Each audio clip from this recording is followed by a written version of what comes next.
Olá, boa noite. É Mariana.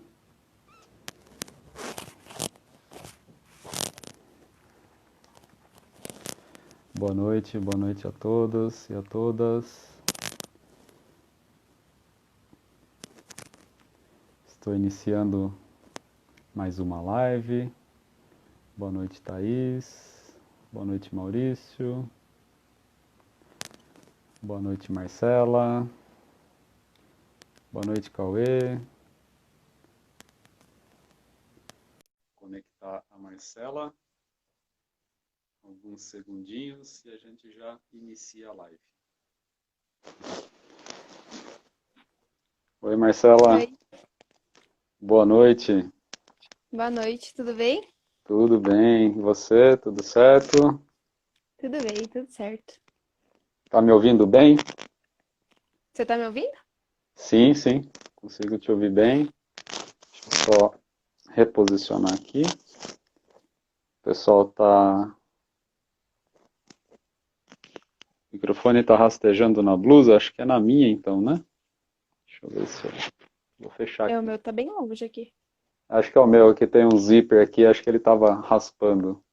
Obrigado, Thaís, por ter avisado. Boa noite, Fernando. A gente está recebendo aqui bastante gente. Fez a propaganda, Marcela? Eu fiz, tenho vergonha de fazer propaganda.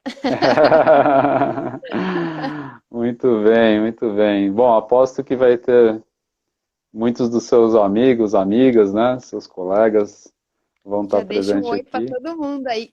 E saudades de quem tá falando, tá com saudades também. Tô morrendo de saudades de um monte de gente. Ah, que legal, que bacana. Então, pessoal, está chegando, muito boa noite. Está começando aqui mais uma live do curso de musicoterapia da FAP. Sejam todos bem-vindos e bem-vindas. Aproveitando esse início, enquanto as pessoas vão chegando, vão se acomodando em seus sofás, em suas cadeiras, queria dar alguns recadinhos. Essa série de lives teve início no mês de junho, então toda semana a gente vem realizando lives com musicoterapeutas, com professores, professoras, alunos e ex-alunos também, como é o caso da Marcela. E o objetivo dessa série de lives é divulgar o curso, divulgar a área, a profissão, então trazer um panorama sempre amplo, sempre o mais rico possível, para que quem conhece, né, quem está estudando, por exemplo, possa ampliar o seu repertório, esticar o seu horizonte, como diz Manuel de Barros, grande poeta, e também para quem não conhece, principalmente, né, o público mais amplo, possa conhecer a musicoterapia, as diversas áreas dentro da musicoterapia, as possibilidades de atuação. Então, tem sido realmente um canal muito importante nesse sentido, de levar, disseminar o conhecimento sobre a musicoterapia para o público mais amplo. Tá? Então, essa série de lives faz parte de um projeto de extensão, que é Musicoterapia e Mídias Sociais, que é coordenado pela professora e coordenadora também do curso, a Mariana Ruda, que está aqui nos assistindo também. E, além disso, aproveitar também para dar um recadinho sobre o nosso encontro de musicoterapia, o mês de setembro, durante todas as terças do mês de setembro, vai acontecer o encontro de musicoterapia da FAP. Este ano, excepcionalmente, vai ser todo no formato remoto, né? Então, as palestras, os encontros, as rodas de conversa que vão acontecer serão todas por videoconferência. E quem ainda não fez a inscrição, é possível fazer ainda essa semana, as inscrições, as vagas remanescentes. Então, aproveitem para se inscreverem também quem ainda não fez.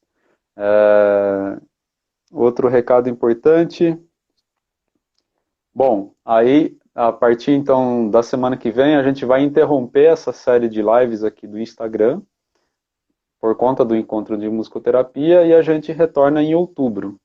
Então a Marcela está hoje aqui fechando a série de lives, né, que a gente vem fazendo desde junho. A gente vai fazer uma pausa devido ao encontro de musicoterapia. Retornaremos em outubro, sempre também às terças-feiras. Quem entrou, quem está nos acompanhando aqui, vocês fiquem à vontade para fazer perguntas, para enviar comentários, sobretudo, acho que perguntas, né, aproveitando o momento.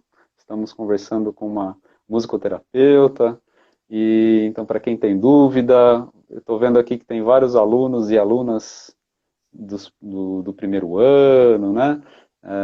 Então aproveitem a Marcela, ela está aqui, topou, né, conversar com a gente hoje, então aproveito também para te agradecer, Marcela, por ter aceitado o convite, né? Espero que a gente possa ter uma boa conversa e oficialmente, então, boa noite. Boa noite. Eu que agradeço o convite. Que responsabilidade, né? Fechar o ciclo de lives. Mas que Fechar legal, essa. fiquei bem feliz. De verdade. Legal. Peraí, acho que travou um pouquinho. Será que é o meu?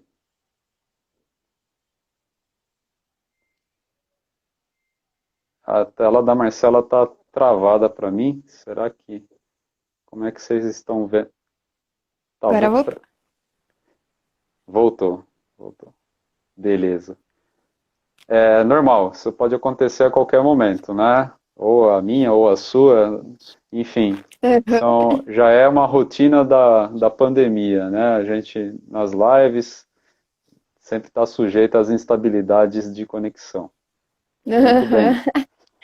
Então, Marcela, muito obrigado. Tem bastante gente entrando agora aqui. Então, reforçando o pessoal, fiquem à vontade para enviar as perguntas. Eu vou recebendo aqui as perguntas. Eu estou com o WhatsApp aberto aqui também. Então, a Mariana, o Maurício. Um abraço, Maurício. O Maurício está nos acompanhando aqui também. Eles vão me mandando as perguntas aqui pelo WhatsApp. Professor Lídio. Abraço, Lídio. Nosso A mestre. Ana também tá aí, a Sheila. A Ana, a Sheila, aí aqui, ó. Todo mundo que veio aqui para te ver, Marcela. Ah, meus professores maravilhosos, né? Sem eles, Sem eles, né? O que seria da gente, né? Muito nada, né? bem. Sem você também, né? Eu não tive aula com você, mas falam muito bem. Ah, eu tô aprendendo aqui com esses professores incríveis aí, sempre aprendendo com todos eles. Eu sou um simples iniciante aqui na arte de dar aula. Muito bem. Ah, Marcela, a gente conversou um pouquinho antes, né, de começar a nossa live, a gente vem conversando esses dias, e o tema que você escolheu foi musicoterapia e saúde mental, que é a sua área de atuação, também a sua área de pesquisa, né? Você já na graduação desenvolve trabalho sobre essa área. Mas antes da gente chegar no momento presente, de falar do seu trabalho hoje, falar da sua pesquisa, né, de TCC, do seu trabalho de conclusão do curso, eu queria saber, uma curiosidade que eu sempre tenho, né, em relação aos convidados, como que começou, que momento você se interessou pela musicoterapia, a sua história na música, como que foi esse momento anterior à FAP? ai, vem, a história da música vem desde pequena, assim. Nossa, desde acho que de muito nova eu participo de coral da igreja e comecei a tocar violão no coral da igreja lá de 9 anos de idade, assim. Uhum, E aí foi muito engraçado até eu chegar na musicoterapia, porque quando eu tava no meu terceiro colegial, eu fiz aqueles cursos de vocacionais, sabe? No sei. colegial mesmo. E aí eu enfiei na minha cabeça que eu queria fazer música. Que eu queria fazer música e eu queria fazer música, só que meus pais, não, vai lá, faz um teste, né? Vamos ver se é isso mesmo. E desde lá já aparecia a musicoterapia, assim. como as primeiras opções. Junto com música aparecia musicoterapia e psicologia, sempre, assim. E aí eu meio que ignorava, não, porque eu quero fazer música, e eu vou fazer música.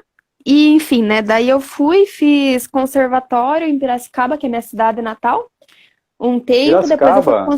Aham, conhece Ah, lá? interior de São Paulo, sim. A minha companheira Thaís é de lá, nasceu em Ah, Piracicaba. É, ah, conterrânea. eu morava a 100 quilômetros dali, a cidade chama Itatiba, perto de Campinas. É pertinho. Ah, sei, pertinho mesmo, aham. É, e Legal. aí fiz conservatório lá, fiz aula de música lá também. Daí eu fui para fazer canto erudito em Tatuí, no conservatório ali. Hum, Estudei uns anos em Tatuí fazendo canto erudito. E ali eu conheci a música popular mais a fundo, assim, conheci a música feita no povo, assim, né? E essa coisa de roda, e que eu não tinha tanto contato até então, que eu escutava mais outros tipos de música, assim. E aí durante meu tempo em Tatuí, assim, eu comecei a me decepcionar um pouquinho, pra falar a verdade, porque era muita partitura, né? Então era sempre hum. partitura, partitura, e muito quadradinho, assim, e aquilo não condizia com o que eu queria fazer com música. E aí na minha cabeça eu queria fazer música, para depois fazer mestrado em psicologia, e no doutorado juntar os dois e fazer alguma coisa com os dois, assim. Sem nem saber, né? E aí eu fui estudando e vendo que não era aquilo, porque pra mim a música erudita era muito palco, sabe? E aí eu percebia, pô, mas eu não quero fazer palco e ficar só no palco e a galera ficar só me assistindo ali, sair dali e ficar por aquilo mesmo, assim, pelo que eu Peraí que eu vou conectar o celular no carregador. E ficar por Uhum, aquilo mesmo, assim. Então, eu comecei a me desiludir um pouquinho com isso de palco, né? uhum. Apesar de gostar muito de palco.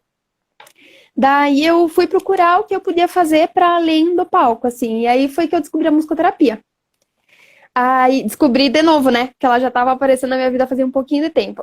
Aí Entendi. eu pesquisei e falei, não, é isso que eu vou fazer. Daí nesse mesmo momento, assim, eu cancelei minha matrícula em Tatuí e prestei para a FAP. Daí só prestei para a FAP e entrei. Daí eu falei, não, é isso mesmo que eu quero.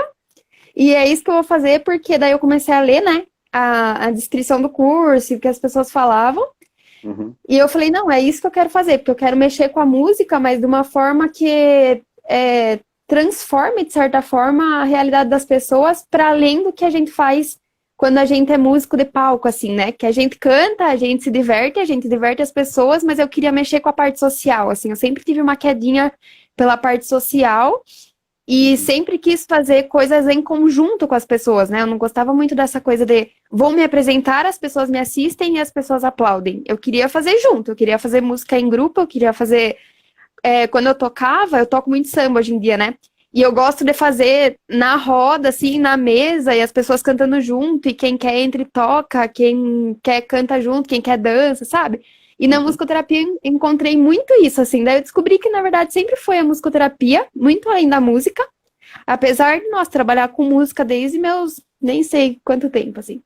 Desde sempre. Foi assim, desde sempre, desde Que que eu me legal. entendo por gente, eu me vejo como musicista, assim. As pessoas sempre me falavam, você se dá muito bem, vai e canta, assim, nossa, na igreja, sei lá, nos bares da vida. E aí eu descobri na musicoterapia que era o que eu queria mesmo, assim, era modificar aquilo que eu tava fazendo com a coisa que eu mais amava, que era a música, porque a música sempre foi para mim uma base de vida mesmo, assim. Eu tava estressada, eu lembro até hoje que eu era adolescente e eu tinha um violão bem velhinho, aquele violão que você começa a tocar, sabe? Uhum. E Sei. nossa, daí eu descobri a palheta e o violão e nossa, eu ficava estressada.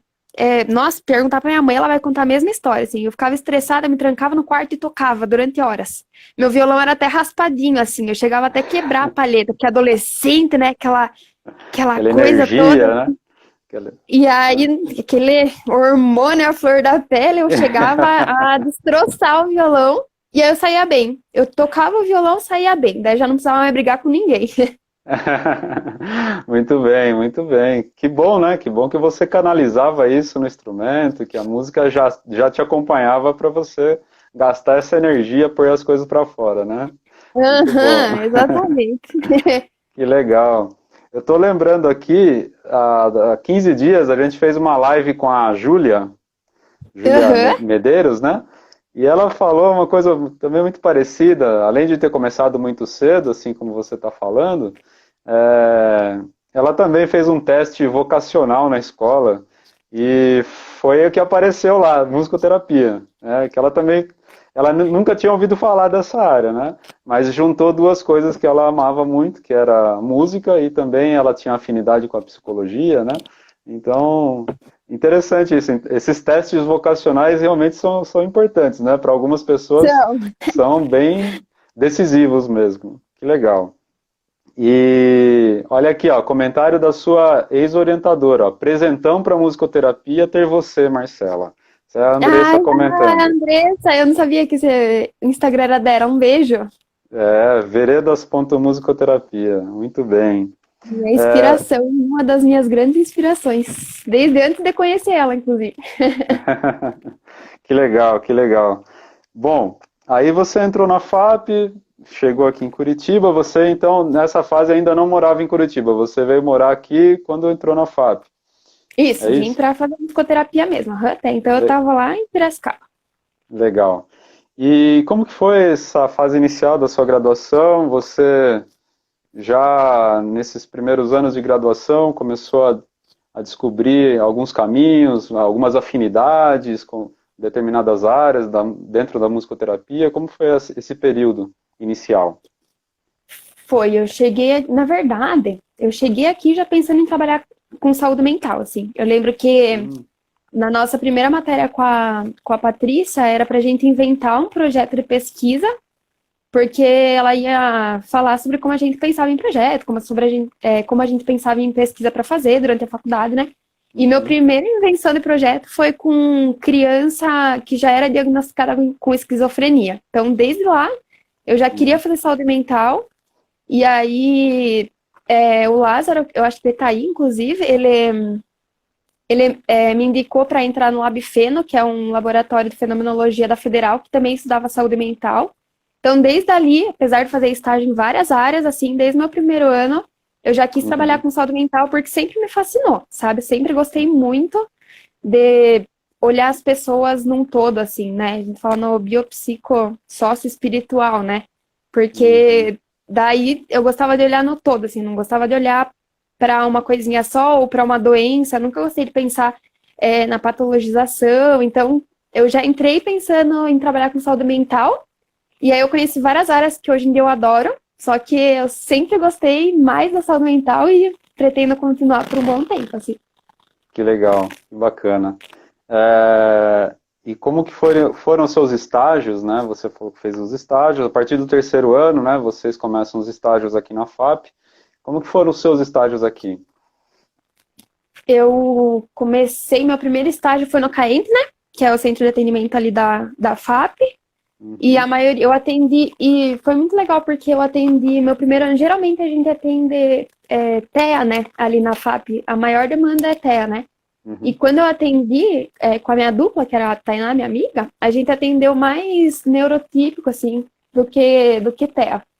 E aí, e quando a gente atendeu TEA, a gente conseguiu juntar, ou TEA, outras patologias, né? A gente conseguiu juntar com pessoas que eram neurotípicas, pessoas que não tinham patologia nenhuma firmada. Então foi muito legal que a gente conseguiu ver também isso que a gente sempre discutia, eu e ela, que era, pô, por que sempre colocar pessoas que têm dificuldade com pessoas que têm dificuldade e não conseguir juntar isso e vendo que dá, assim. E a gente conseguiu fazer isso no nosso primeiro ano, no CAENT, então isso foi muito legal. Daí, no meu primeiro ano, eu também fiz estágio na Escola Primavera, que é uma escola que atende crianças especiais, né? E eu atendi principalmente síndrome de Down. Eu fiquei 6 meses lá. A gente uhum, também atendia em dupla.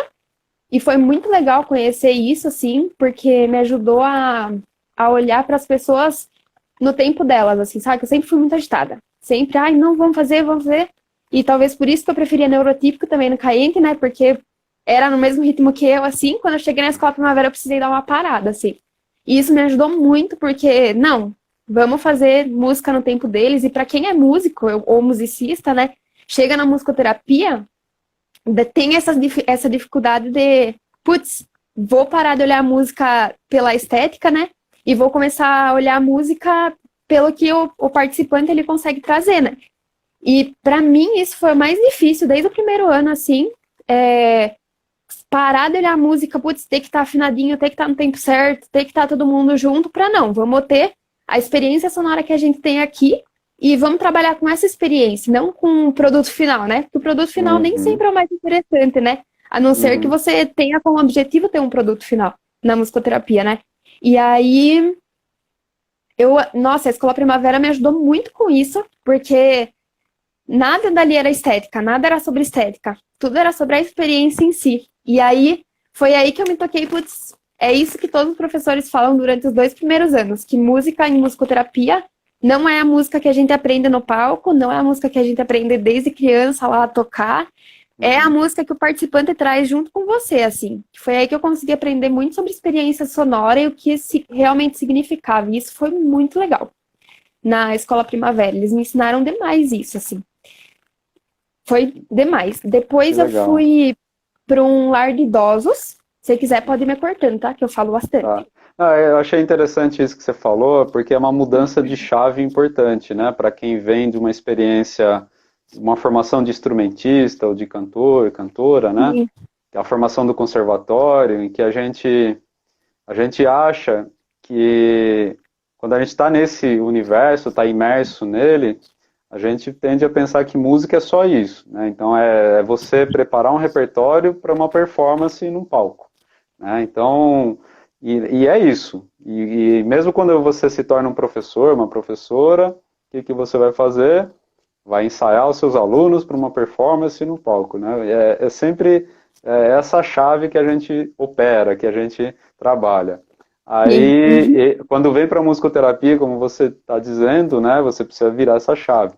Você começa a descobrir que todas as pessoas são dotadas de musicalidades, né? Todo mundo tem a sua musicalidade própria e não necessariamente você tem que impor, né, os seus objetivos como instrumentistas, né, como um performance, né, uma pessoa que realiza Aham, performance no palco, né, para essas pessoas. Então, realmente a gente precisa virar essa chavinha quando chega no contexto da musicoterapia, né?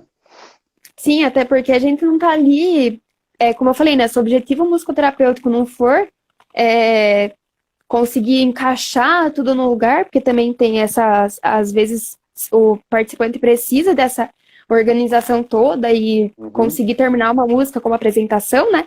uhum, Se o objetivo não for esse, não é interessante que esteja tudo afinado, não é interessante que esteja tudo ali. Às vezes, se a pessoa conseguir cantar, porque às vezes ela não tem, ela nem conversa, ela não consegue nem falar com as pessoas, se ela conseguir cantar no set, já é uma super experiência, entendeu? Já é, uhum, nossa, uma super conquista para ela. E é aí que você tem que se agarrar e falar, cara, ela conseguiu cantar. Aquela uhum. criança conseguiu cantar, aquele adulto conseguiu cantar. E é isso que a gente se agarra na musicoterapia e é isso que é mais bonito, assim. É isso que mais me encanta, sabe? Que é o que não me encantava na música. Que às vezes eu queria fazer uma coisa minha e os professores não deixavam porque não era o que estava escrito na partitura, por exemplo, sabe? Uhum. Sei bem como é. Sei bem como é isso. É muito bonito isso, que lindo, muito bonito. E aí você estava falando que depois foi trabalhar num lar de idosos, o estágio foi com idosos. Isso, aham. Aí eu também era em dupla ainda, porque eu ainda estava no terceiro ano, né? E aí, nossa, lá completamente diferente, né?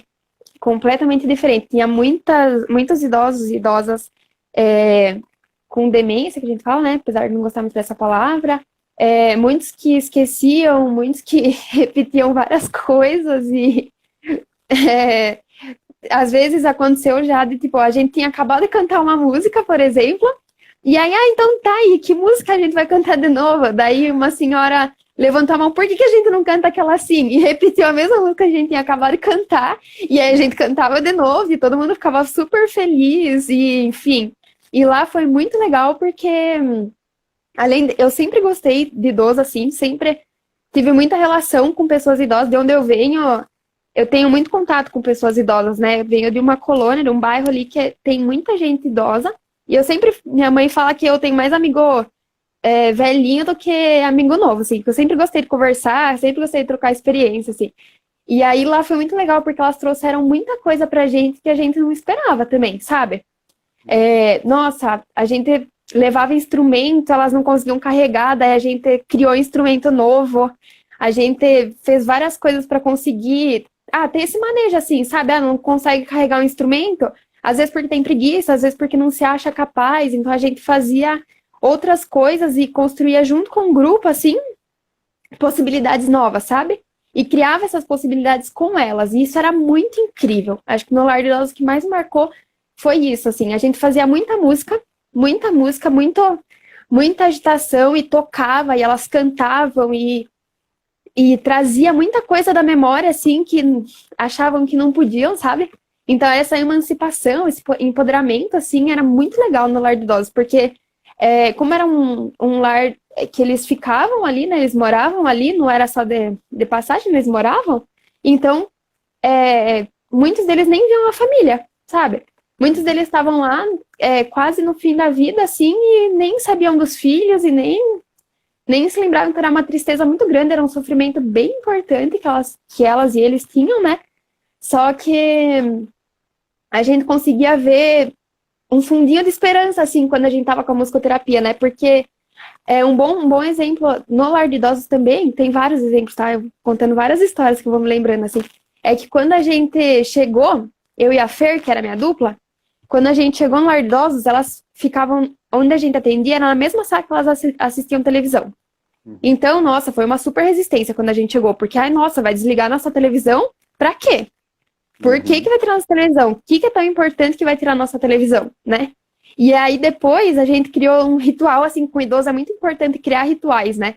E elas mesmas criavam, assim, não era a gente que chegava e impunha o ritual, a gente criava o grupo e criava o ritual junto, assim, isso era bem legal.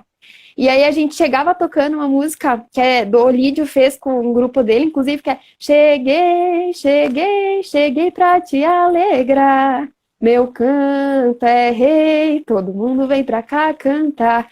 E aí a gente entrava na sala já cantando isso, e daí elas já iam se movimentando, já iam deixando desligar a TV, já não reclamavam mais, sabe? Já começavam o grupo, assim. Então, foi uma resistência no começo, mas a gente depois conseguiu transformar aquilo de uma forma, a gente grupo, né? Nós, estagiárias, e as idosas, e os idosos, que elas adoravam. E aí, se a gente não ia por feriado, alguma coisa assim, elas perguntavam da gente, a gente construía coisas, a gente inventava música, a gente reconstruía as músicas, era muito legal mesmo. Que bonito, que legal, que relato bonito. Muito bom. E ainda isso foi no terceiro ano, esse estágio Isso no foi no lar. terceiro ano. Segundo Terceiro ano aí. semestre do terceiro ano. Uhum. Que legal. Tem alguns comentários aqui, ó, a Magda, que é a nossa aluna aqui, né, tá no terceiro ano. A Magda, um dos desejos dela é trabalhar com idosos, né? Então, olha aí, Magda, a experiência da Marcela, super positiva, Vai que é muito, lindo. né? Que É legal, bem bacana. gostoso. Nossa, bem gostoso. Você tem muito feedback delas, assim. E é muito legal. E quando o grupo não tá legal, você também percebe na hora. Daí você já muda na hora, não fica aquela coisa meio. E elas são super sinceras, né? Daí, não, isso daqui é chato, vamos fazer outra coisa. E aí a gente ia mudando na hora, assim, tinha que inventar. Que legal, tem que ter todo um jogo de cintura ali, né? Muito bom. Uhum. E, bom, aí chegou o seu quarto ano e vem o TCC, vem o tema de pesquisa, né? Da conclusão de curso. E você tratou no seu TCC, orientada pela Andressa, né? Que está aqui nos assistindo também, sobre musicoterapia e saúde mental, no caso, sofrimento psíquico grave. Você poderia contar para a gente um pouquinho como foi esse seu trabalho? Posso, uhum. No meu quarto ano, eu também fiz estágio na saúde mental, né? Eu fiz estágio com primeiras crises psicóticas. Então, o sofrimento psíquico grave era bem presente ali, então deu para pegar bem experiência. A Andressa tem muita experiência nessa área também, então foi incrível trabalhar com ela assim. E eu sempre falo isso para ela, então eu posso falar aqui e puxar o saco várias vezes. A Sheila também, que a Sheila ia ser minha orientadora, daí ela entrou de licença, ela acabou sendo minha banca, e daí a Andressa, que eu sempre li, sempre adorei, foi minha orientadora, então deu super certo tudo.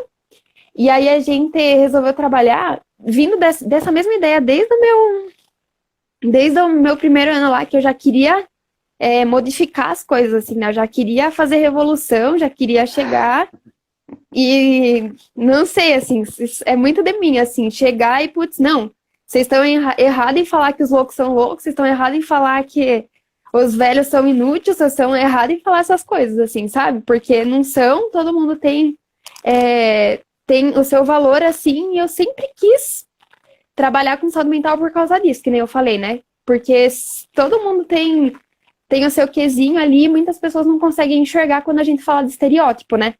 E aí o meu TCC foi pensando em quebrar estereótipos. A gente pensou muito sobre, a gente fala sobre tensionamento nos lugares ético-políticos ali no TCC, né? A gente, tensionamento, eu usei na minha defesa esse exemplo e eu achei bem legal, que a Andressa também me ajudou muito a pensar nisso, que é como se fosse cristal, né? E a Andressa que falou isso, na verdade, para quebrar um cristal, é como se a gente quebrasse de uma vez, causa uma explosão gigantesca, né? Mas se a gente vai de pouquinho em pouquinho, de pouquinho em pouquinho, de pouquinho em pouquinho, a gente consegue modificar e tensionar e acabar mudando aquilo de uma forma que vai ser produtiva, né? Uhum. E a gente falou sobre isso, sobre tensionar os lugares ético-políticos que a gente pegou a ideia da Baden Savaia, que é uma mulher que a Andressa estuda muito e que é incrível. Para quem gosta de pensar em saúde mental, super indico ela, assim. Que ela fala sobre o sofrimento ético-político, que é um sofrimento particularizado, assim, né?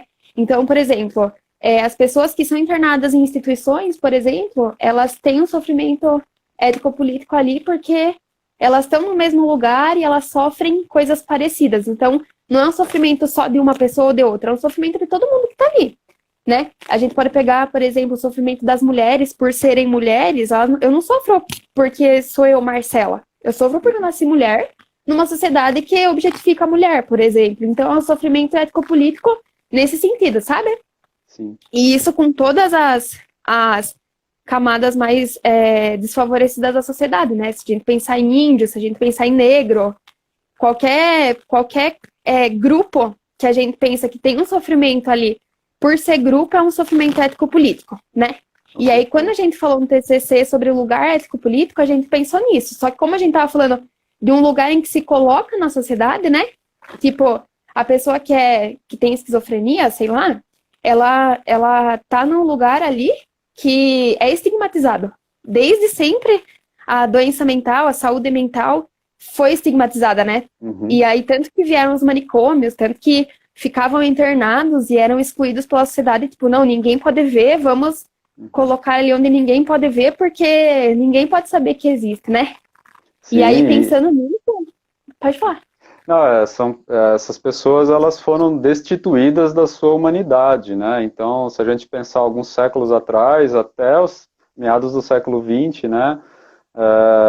Tratados como animais, então alienados, né? Isolados da sociedade, são pessoas que supostamente não sentiam dor, não sentiam, né? Antes de mais nada, então é horrível, né? Se a gente pensar historicamente, digamos, a história, né, do sofrimento psíquico, né, dessas patologias, a nossa história é horrível, né? Tudo, assim, a barbaridade que a ciência, né, que o homem, esse homem branco cientista, né, que ele submeteu a essa população, né, e assim, mudou bastante coisa, né? Conheço um pouco sobre isso, né? Teve a reforma psiquiátrica e tal, mas ainda assim o estigma permanece, os estereótipos estão aí ainda, né? O preconceito, tudo, e realmente é um caminho muito longo pela frente ainda, né? Para restituir a dignidade, a humanidade dessas pessoas, né? Sim, e é um trabalho muito de base, né? A gente pensar em qualquer sofrimento ético-político, né? É um trabalho de base que vai demorar muito tempo para a gente conseguir pensar de diferentes formas. Mas foi bem o que eu falei, bem no finalzinho do TCC, né? A gente precisa se repensar sempre, em todas, não só na saúde mental, mas em todas as particularidades que existem, né? A gente precisa se repensar sempre. A gente precisa sempre se reconstruir, desconstruir, reconstruir, porque a gente sempre, por exemplo, eu tô num lugar privilegiado, né? Eu sou mulher, mas eu sou branca, eu fiz faculdade, e eu preciso repensar esse meu lugar todo momento se eu quiser falar sobre tensionamento do lugar ético-político também, né? E a gente vê muito isso em quem está institucionalizado, ou quem já foi institucionalizado, né? Se você fala, por exemplo, putz, já fiquei internado no hospital psiquiátrico 1 mês, pronto. Você já perde toda a credibilidade, você já provavelmente perde entrevistas de emprego, perde trabalho, e perde relacionamentos, perde amizades, porque você foi institucionalizado em um hospital psiquiátrico, é pra gente louca. Então, você é louco, você não é digno de estar na sociedade, até hoje, né? Em pleno século XXI. Sim. Mesmo depois da reforma psiquiátrica, mesmo depois de já não existir mais manicômio, mesmo depois de você não morar mais nos manicômios que existiam, não, parece que não tem tratamento, parece que a pessoa não pode viver em sociedade, assim, isso é muito triste. E a gente fez o projeto pensando nisso, assim, pensando em quebrar isso e falar que não, é possível viver junto com a sociedade, mesmo que você foi internado, mesmo que você precisou de ajuda, mesmo que você estava em sofrimento, né? Muito, muito legal. E como que a musicoterapia especificamente, o trabalho, né, do musicoterapeuta, nessas instituições, trabalhando com essas pessoas, você poderia falar um pouco para a gente de como que é esse trabalho, né, o potencial transformador dele, né, aliás, você agora está trabalhando, né, num hospital psiquiátrico, né? Você poderia trazer um pouquinho dessa experiência para a gente? Sim, foi muito legal quando eu entrei no hospital que eu trabalho, né? Porque tem pessoas que moram ali e tem pessoas, porque vêm de lá, de trás, quando já eram, a gente chama de asilares hoje no hospital, né? Porque já não tem mais contato com a família, já a família abandonou há muito tempo, então eles estão institucionalizados há mais de 30 anos, assim, então tem pessoas que moram lá mesmo. E os internamentos atuais são de 2 meses, 2 meses no mínimo, e daí tem alguns que ficam um pouquinho mais, assim. E no meu TCC, juntando os dois, né, como eu trabalho hoje no TCC, né, a gente percebeu no TCC que quando a gente tentava perguntar, putz, como a musicoterapia tensiona isso, assim, né, as musicoterapeutas falaram que tensiona demais, porque, por exemplo, às vezes levava os internos para as praças, fazer musicoterapia ali, né? Eu fiz isso no meu estágio também, eu levei com autorização da Andressa, que era minha orientadora, e da a orientadora da FAI ali, né? Fiz isso, levamos, eu e a psicóloga, e fizemos um som ali, misturamos todo mundo, assim. E aí, no hospital, a gente faz isso também. Eu trabalho com dependente químico hoje. E aí, principalmente com os adolescentes, né? Dependentes químicos, que estão em tratamento. E a gente super leva eles, hoje, agora não por conta da pandemia, né? Mas a gente levava eles para passear em parque, tomar milkshake, assim, né? E a gente percebia os olhares estranhos, assim, das pessoas na rua, porque saía em grupo. E tudo com a mesma roupa, porque ali eles usam a roupa do hospital mesmo, né? As pessoas olhavam com uma cara, tipo assim, nossa, os loucos do hospital estão tudo aqui, ou os bandidinhos do hospital estão tudo aqui, assim. E no meu TCC eu falei bem sobre isso, e perguntei sobre isso para os musicoterapeutas, né? As pessoas olhando isso, como que isso pode tensionar, né? Porque se elas olham e veem que, putz, um cara que tá internado no hospital psiquiátrico tá ali tomando milkshake no mesmo lugar que eu tomo, ou tá ali fazendo música no mesmo parque que eu tô, sentado tomando um suco, sei lá, né? Então quer dizer que mexe em alguma coisa pensando, pera, são pessoas, né? Se ninguém falasse que estão de hospital psiquiátrico, ninguém nem ia saber. Porque se não tivesse com a roupa do hospital, ninguém nem ia saber. Porque são pessoas e estão ali como pessoas, como todo mundo, né? E aí foi muito legal no TCC perceber que essas modificações eram muito claras, assim, apesar das pessoas talvez não perceberem, né? Tipo, se eu tivesse na praça, não perceberia que isso mexeu comigo, assim. Só que acaba mexendo de pouquinho, né? Que é bem o negócio do diamante, né? Mexe um pouquinho e acaba entrando e modificando alguma coisa dentro da cabeça das pessoas que estão ali, que às vezes tem bastante preconceito com esse lugar que essas pessoas institucionalizadas ocupam, né? E aí foi bem legal que eu consegui perceber isso e aí entrando em contato com os pacientes, né? eu perguntava para eles, pergunto muito para eles, assim, quando a gente vai falar sobre seguir regras, sobre quando eles mesmos oprimem, né? Eles falam muito sobre, tá me oprimindo, não tá me oprimindo, né? Esse linguajar de adolescente, assim. E aí, quando a gente pergunta para eles, vocês já se sentiram oprimidos na rua, né? E eles falam muito, putz, quantas vezes já fui chamada de nóia? Com a minha própria mãe me chamando de nóia. O meu vizinho gritando ao nóia. Quantas vezes já mudaram de rua quando eu tava passando, sendo que eu nem tava com intenção de fazer nada, né? E aí a gente trabalha muito com eles isso, assim, como é ruim estar nesse lugar, né? Como é ruim estar nesse lugar onde as pessoas julgam sem nem querer saber onde você quem você é. Só querem saber da tua aparência, assim. E, putz, você tá com um cara que acabou de fumar uma pedra, ninguém tá nem aí pra pessoa que tem ali dentro, né? Só estão aí pro cara que tá ali fumando pedra, então ele é um marginal, nóia, que ninguém pode chegar perto. Uhum. E não entende, né, que você está vendo um indivíduo, né, um indivíduo que tem um sofrimento, mas que, no fundo, existe uma sociedade que está adoecida, é uma sociedade, é um conjunto muito mais amplo que levam, né, muitas pessoas a uma situação de realmente que vai destituindo a dignidade de muita gente, né? Então, realmente, as pessoas particularizam demais, né? Sempre olhando e assim, e sempre se isentando, né, de qualquer responsabilidade. Isso não acontece comigo, isso não tem a ver comigo, isso, né? Mas não, são realidades nossas, é uma realidade nossa, né? E também somos responsáveis por isso. E, né, quando a gente você trabalha com um dependente químico, né, não é uma pessoa que tem a doença, né, não é essa pessoa que tem essa doença, é a família dela que está doente, né, é todo um coletivo que está em torno dessa pessoa, né, as instituições às quais ela está diretamente ligada, né, então realmente uma visão muito particularizada, é essa visão que é muito estreita mesmo, por isso que é tão fácil dela carregar esses estigmas, esses preconceitos, né? Essas visões estereotipadas, né? E é... Pode falar. Não, pode falar. Não, aí eu queria saber, no caso do seu trabalho, assim, com a música, né?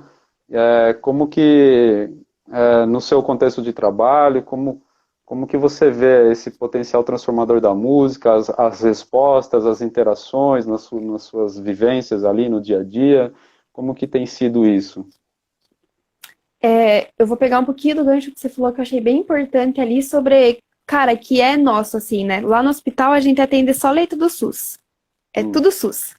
Então a gente pega bem as pessoas que não tem grana mesmo, assim, e que, putz, às vezes nasceram no meio do tráfico, nasceram no meio do crime, nasceram no meio da favela, assim, sabe? E daí você consegue ver muito, assim, que, pô, não é um problema particular dela mesmo, assim, é uma coisa muito nossa como sociedade, assim. Porque um menino que nunca teve dinheiro para comer, ele encontra no crime, ele encontra no tráfico um lugar que dá comida, que dá poder, que dá voz, e ele nunca teve essa voz. Então é chamativo mesmo, né? Então no meu TCC, inclusive, tem uma musicoterapeuta que fala sobre isso, né? Quando ela leva lá os pacientes para assistir um teatro, um concerto, eu não me lembro direito, e viu os pacientes arrumados e pessoas que eram geralmente com transtorno depressivo, assim, que não se arrumavam geralmente, né, e não saíam com a família, porque a família tinha medo. E aí, quando todo mundo se arrumou e foi junto com a família assistir um concerto num lugar que tinha todo tipo de gente, como isso foi importante para elas, né? Porque elas estavam ali como pessoas e como pessoas que nem todo mundo. E como isso foi muito importante para elas entenderem que elas também são parte da sociedade, né? E no hospital eu vejo muito isso. No hospital eu vejo que, cara, quando eu vou, sei lá, às vezes a gente coloca, e é bem legal porque a equipe toda do hospital é muito parceira, assim. Então, é todo mundo muito... a gente tem uma relação com os pacientes muito de afeto, assim. Então, ninguém vê uma relação vertical, né? Uma relação muito horizontal. A gente conversa com eles muito horizontalmente. e olhando bem como pessoas, assim, por isso que eu falo que eu tive muita sorte de entrar lá, porque eles têm, a nossa coordenadora tem muito uma visão parecida com a minha, então a gente conversa com eles do mesmo jeito que eles conversariam com qualquer outra pessoa, e eles respeitam a gente respeita eles, e é muito horizontal essa relação, né? E aí, quando a gente vai lá e canta, sei lá, um funk junto com eles, e porque geralmente o que eles gostam é funk, né? Adolescente, né? E aí, quando a gente vai lá e canta com eles um funk, quando a gente vai lá e dança funk com eles, e dança um sertanejo, principalmente antes do corona, né? A gente brincava muito de dançar junto e ensinar os passinhos, eles ensinavam os passinhos dos funk, a gente ensinava o que a gente sabia, e escutava música nossa, que a gente gostava, a música deles, e fazia tudo junto, assim. Era muito legal porque eles olhavam e falavam, não, você é parceira, né, tia? Você é parceira, porque você não tem preconceito, né? Você vai lá e dança funk junto, você vai lá e canta funk junto, você não tá nem aí. Você é parceira, você é gente que nem a gente, né?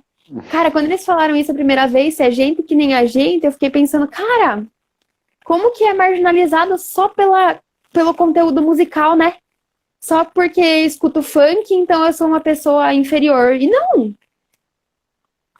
É um gosto musical que não. E por quê, né? Daí a gente pensa de novo no lugar ético-político, né? Porque o funk vem do lado da favela e vem de uma realidade que a gente sabe que é essa realidade que esses meninos vieram, né? E aí muita gente, eu já ouvi de muita gente, porque funk não é música, porque não sei o quê, porque rap não é música, porque só fala de crime, porque só fala de droga. E será? Será que essas pessoas já chegaram a ouvir de verdade alguns funks? E aí eu consigo trabalhar muito com eles isso também, porque eles trazem muitas músicas que falam sobre crime, muitas músicas que falam sobre droga, muitas. E aí eu consigo trabalhar muito com eles isso, assim, por que vocês estão escutando esse tipo de repertório, né? Por que quando eu te pergunto qual música que você quer cantar, porque a gente faz muito show de talento, essas coisas, sabe? Faz playlist para eles escutarem quando eles estão jogando bola, sei lá. Nossa, faz muita coisa, assim. Eles adoram música, então a música está sempre envolvida em tudo que vão fazer. E aí eu falo, por que eu converso com eles, né? Por que vocês conseguem só trazer repertório que só fala sobre crime, sobre repertório que só fala sobre droga? E aí eu consigo trabalhar terapeuticamente com eles o repertório desse jeito, assim. E aí eles mesmos conseguem refletir e falar, putz, é porque eu sempre ouvi isso. E isso fala sobre minha vida. E aí a gente começa a reconstruir esse repertório a partir de coisas novas, assim. Porque tem muito funk hoje em dia, principalmente, eles chamam de funk consciente, que é uns MCs que lançam músicas que falam sobre não usar droga, que falam sobre a realidade, que realmente é difícil, só que sobre fazer escolhas diferentes, né? E aí a gente trabalha muito com eles sobre conseguir achar essas músicas, e aí eu também reconstruo as músicas que eles gostam muito e que falam muito sobre droga e crime, a gente reconstrui. Então, beleza, então vamos tirar todas as partes que falam sobre a vida que vocês tinham, que vocês sabem que não é legal, e vamos colocar coisas novas. E daí eles falam sobre família e sobre superar. E, putz, já me internei 4 vezes, tentei sair da droga tantas vezes e tô nesse mundo desde meus, 9 anos. Só que agora eu quero mudar. E o que eu vou fazer para mudar, sabe? E a musicoterapia entra muito forte nisso, porque entra muito na realidade. E muitos dos MCs, muitos dos rappers, muitos dos caras que eles ouvem, vieram da mesma realidade deles. Então eles se identificam muito, rola muito uma identificação. E aí eles conseguem olhar para esses caras que cantam sobre superação, que cantam sobre mudança de vida, e putz, eu passava fome ontem, mas hoje eu tô comprando lá.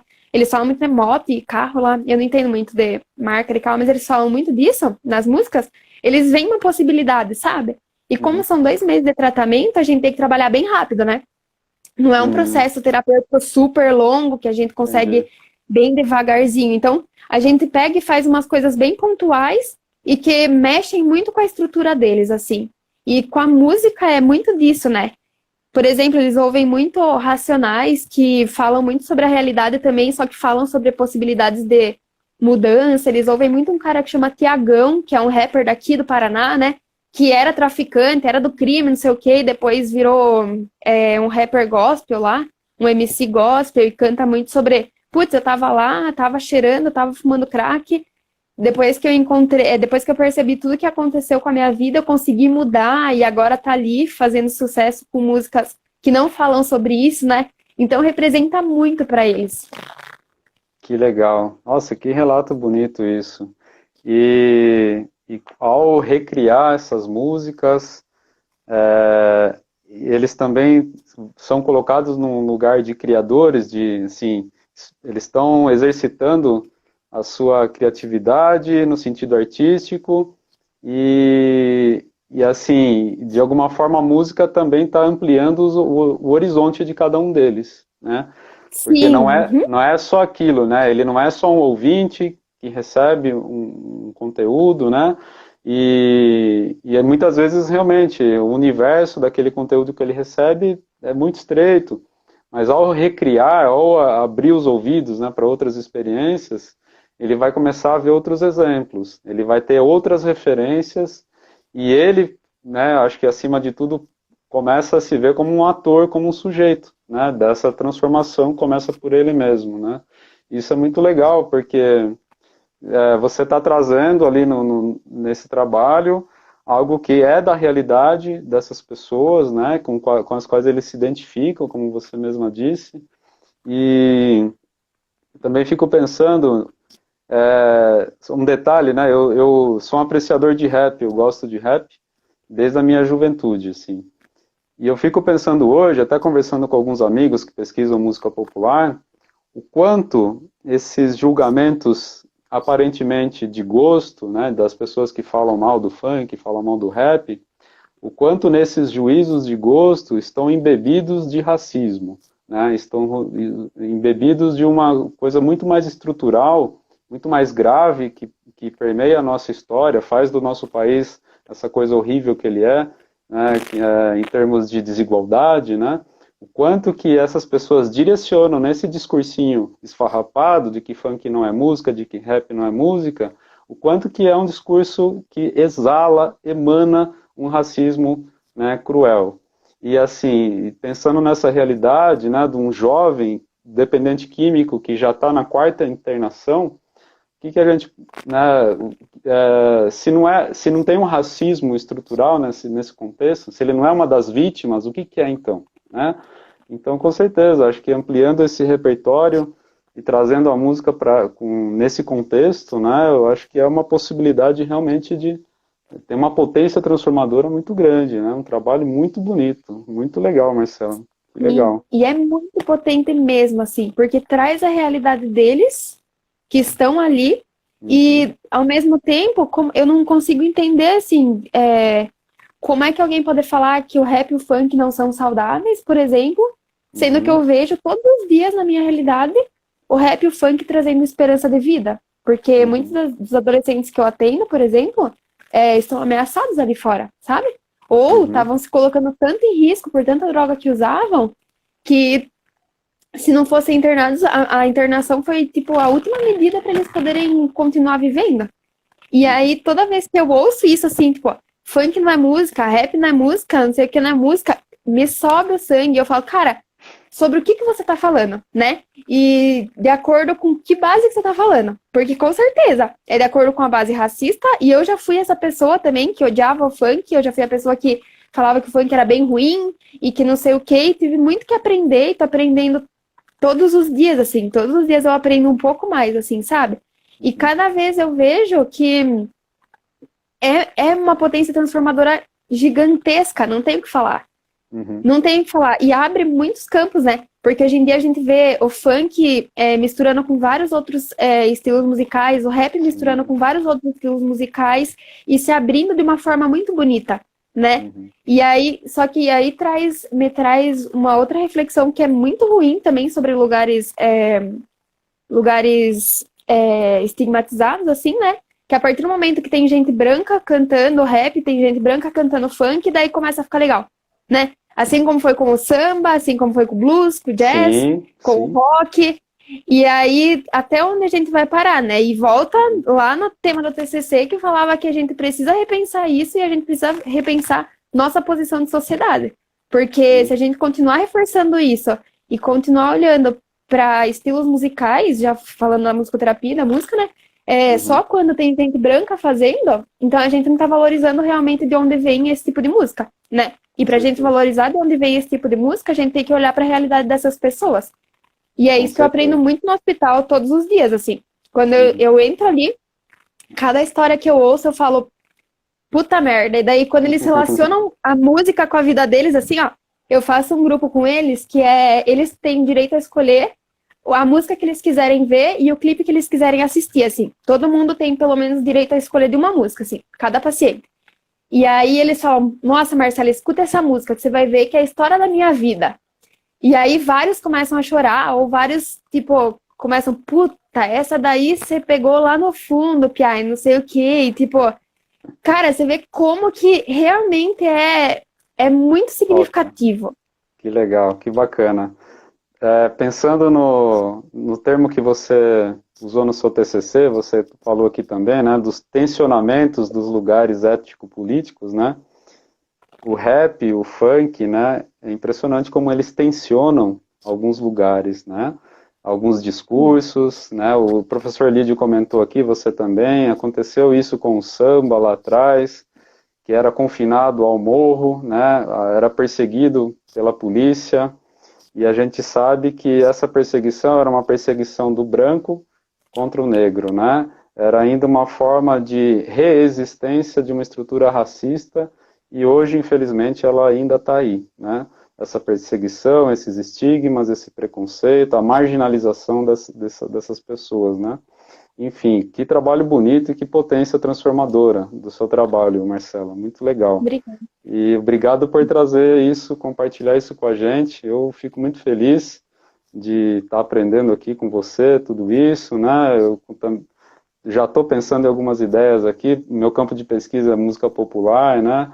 E Ah, vamos conversar, que eu adoro. esses temas são muito candentes, né? A gente está numa época em que isso, felizmente, vem sendo mais discutido, né? O protagonismo de pesquisadores e pesquisadoras dessa área, né? Vem sendo cada vez mais revelado, né? Tá aí, eles estão cada vez ganhando mais voz.